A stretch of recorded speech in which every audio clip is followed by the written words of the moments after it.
You were not born weak. You were born loud, curious, unfiltered, demanding. You knew how to cry when you needed, how to scream when it hurt, how to reach for what you wanted without shame. And then slowly, the world began to train you out of yourself. They told you to quiet down, to sit still, to stop asking so many questions. They praised you when you followed, corrected you when you questioned. What they called manners was the start of your undoing.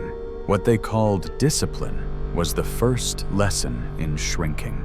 And before you even knew what you were doing, you learned to edit yourself to be acceptable, to smile even when you disagreed, to nod when you were uncomfortable, to stay silent when something inside you screamed to speak.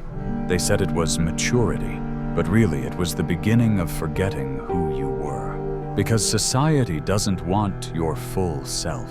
It wants a version of you that fits, that plays along without making too much noise. And the more you adapt, the more you disappear. So you learn how to play the part. You become agreeable, predictable, easy to manage, not because it feels right, but because it keeps you safe. Every time you hold back your thoughts to avoid conflict, every time you fake a smile to be liked, every time you say yes when you mean no, you train yourself to disappear.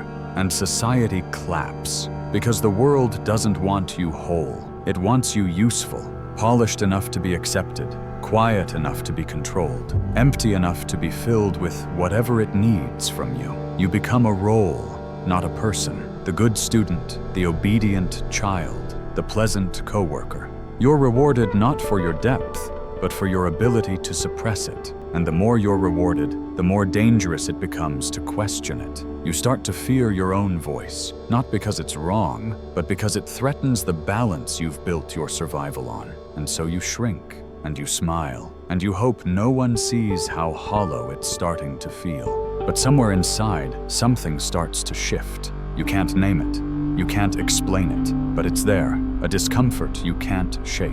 You do everything right. You follow the rules. You make everyone around you comfortable, and yet you feel invisible. Not because they ignore you, but because the version they love isn't really you. They love your silence, not your truth. They love your calm, not your questions. They love your presence, but only when it doesn't take up too much space. And that realization starts to eat at you.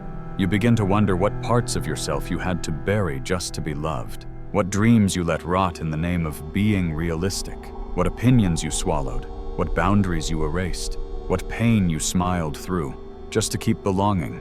You start to see that you were never accepted, only tolerated, as long as you kept shrinking, as long as you kept performing, as long as you didn't make anyone uncomfortable. And suddenly, all the things that once made you feel safe start to feel suffocating. You walk into rooms where you're praised and feel like a stranger. You smile in conversations and feel yourself drifting further away. You follow the script, but the words feel like someone else's. It hits you.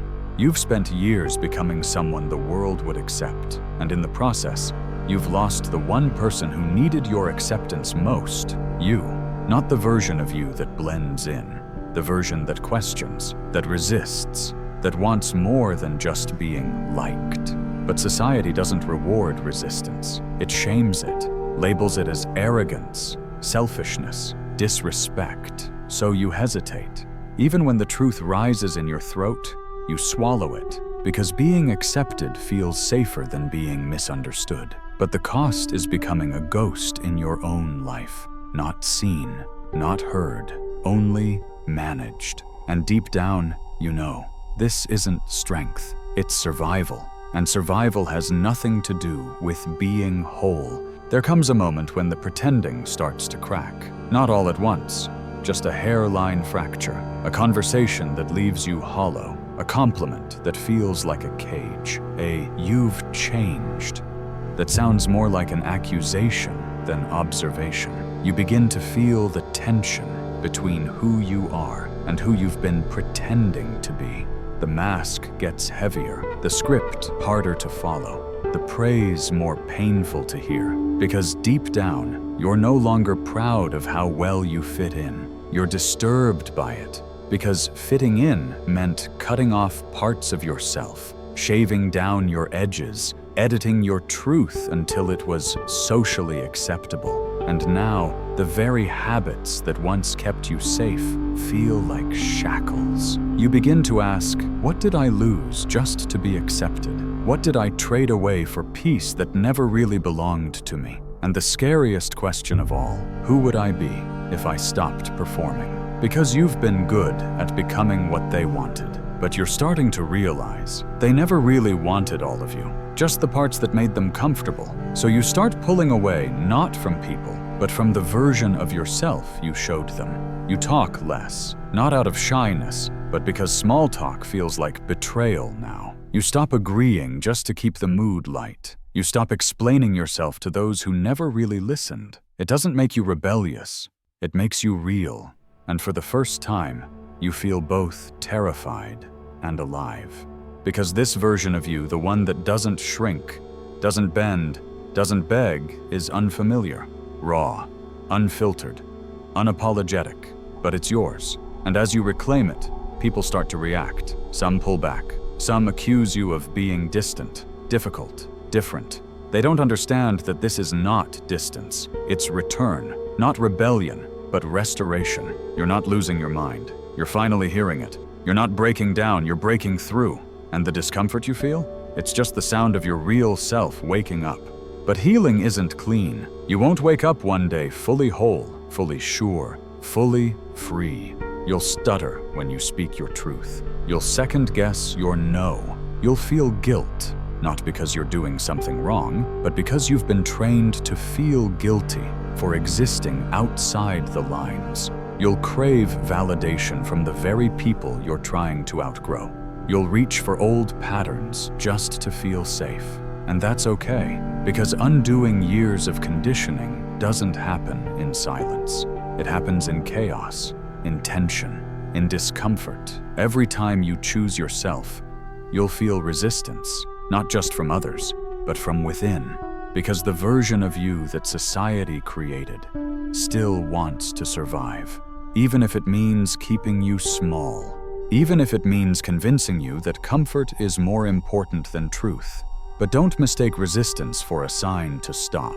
It's just the old version of you, begging not to be replaced. Let it beg, and keep going. Society doesn't break you with violence. It breaks you with comfort. It convinces you that stillness is peace, even when it's just paralysis. It tells you that being agreeable is noble, even when it means betraying your truth. It teaches you that success is stability, not freedom. That strength is staying quiet under pressure, not speaking even when your voice shakes. And when you follow these rules, you're praised. You're called mature, well-adjusted, easy to work with. But that praise is a leash. It keeps you obedient, contained, predictable. The world doesn't want your power. It wants your compliance, because true power is disruptive. It questions systems. It breaks patterns. It refuses to play dead in a life that demands submission. So when you start reclaiming that power, don't expect applause. Expect resistance from society, from people, from the voices in your head that still speak in someone else's tone. But also expect something else, a flicker, a spark, the slow, steady return of something you haven't felt in years, yourself. You start to realize that your real strength was never in being agreeable. It was in the moments you wanted to scream, but chose to speak. The moments you wanted to run, but stayed and set a boundary. The moments you disappointed someone and didn't apologize for being yourself. That's the power they never taught you to own, because a person who knows themselves can't be controlled as easily. You begin to rebuild from the inside out, not to become someone new, but to return to the person you were before the world told you who to be. You unlearn obedience. You unlearn approval-seeking. You unlearn the belief that love must be earned through sacrifice. And slowly, you remember. not all at once, but in fragments. A laugh that comes from your chest, not your throat. A no that leaves your lips without an explanation. A silence that feels like peace, not fear. And with every reclaimed peace, you grow louder, even in your quiet. Not the loud that disrupts, but the loud that no longer disappears. You no longer shrink in rooms that once made you feel small. You no longer rush to fill silence, because you're not afraid of being misunderstood anymore. You've made peace with not being liked by everyone. You've stopped editing your truth to keep others comfortable. And in that space, the one you once filled with apologies and performance, you start to feel something else. Integrity. The feeling of your words matching your values, of your actions aligning with your beliefs, of your presence no longer split in two, one half pleasing, one half pretending. This is the version of you that society tried to tame, the one that doesn't owe anyone smooth edges or easy answers, the one that knows being palatable is not the same as being powerful, and staying small is not the same as being safe. Because real safety comes from wholeness, from knowing that you don't have to sacrifice your voice to be heard, that you don't have to trade your self-respect for belonging, that the people meant for you won't need you to become someone else to stay. And something shifts when you stop needing to prove yourself. You start to speak because you have something to say, not because you're desperate to be heard. You start to rest without guilt. You start to say no without explanation.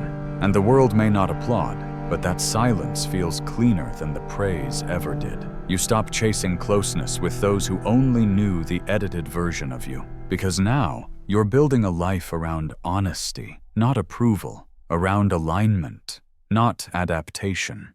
And it feels strange at first to not perform, to not apologize, to not fold yourself into a shape that fits. But it also feels like peace, not the peace that comes from being unbothered, but the kind that comes from being whole. You're no longer surviving in someone else's design. You're creating your own, and that creation, it's not loud, it's not flashy, but it's real, and it's yours. You realize that being strong never meant being silent. It meant staying rooted in yourself, even when the world tried to pull you apart. It meant honoring your boundaries, even when it cost you comfort. It meant choosing truth, even when it wasn't convenient or popular. That's the version of you society tried to soften, the one they called too much, too emotional, too intense. But now you see clearly, those labels were never about you. They were about control, about taming something wild, something untouchable, something real. And the truth is, your softness isn't weakness. Your empathy isn't fragility. They are evidence that you can hold pain without becoming it, that you can walk through the fire and still choose not to burn others, that you can be kind without collapsing. Because real strength isn't found in armor. It's found in choosing not to wear it all the time. You no longer seek to be the version of yourself that made others feel comfortable. You start to feel proud of the version that makes people pause, that challenges them to rise instead of shrink. You carry your truth like a quiet flame, not for others to gather around, but to light your own way forward. There's power in not being afraid to be misunderstood, in not needing to explain your growth to those committed to your old self. You stop begging to be seen. You start seeing yourself fully, finally, clearly. Not just the polished parts, but the flawed ones, the loud ones, the parts you once thought were unlovable. And in doing so, you discover something wild. You were never too much. You were just surrounded by people who wanted you to be less. And now that you've remembered who you are, you won't forget again. Not for their comfort, not for approval, not for love that demands your disappearance. Because the truth is, you were never weak. You were just told that strength looked like silence, that courage looked like compliance, that love looked like sacrifice. But now you know better. Strength is truth, even when your voice shakes. Courage is walking away, even when they call you selfish. Love is expansion, not erasure. And the version of you that was born before the world told you who to be, that version is still here, still breathing beneath the surface, still waiting for you to choose it. And maybe the real rebellion isn't to fight the system, but to simply stop performing for it, to live fully, unhidden, unedited, unbroken. What part of yourself did you hide just to be accepted? And are you ready to take it back?